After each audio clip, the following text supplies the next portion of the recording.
बिस्मिल्लाहिर्रहमानिर्रहीम। अब कुछ लोग कह रहे हैं कि देखें, इमरान ख़ान साहब ने जिद्दोजहद नहीं छोड़ी, मगर आपने नेकी का काम करना छोड़ दिया है। तो आपने क्यों छोड़ दिया है? बहुत से लोगों के कमेंट्स आते हैं मुझे कि कारी साहब, आप जो रिश्तों का काम करवाते थे वो नेकी का काम था, किसी की बहन बेटी की इज़्ज़त बच जाती। आप एक अच्छा काम कर रहे थे, आपने वो काम स्टॉप कर दिया है। क्यों ऐसा किया है आपने? आप भी अपनी जिद्दोजहद जारी रखें। लोग तो काम में टाँगें अड़ाते रहते हैं। बहरहाल आप अपना काम जारी रखें, आपको अल्लाह ने अजर देना है।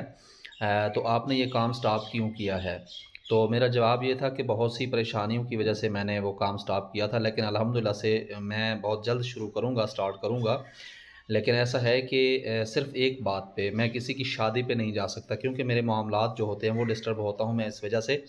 हाँ, अलबत्ता अल्हम्दुलिल्लाह मैं बहुत जल्द शुरू करने वाला हूँ।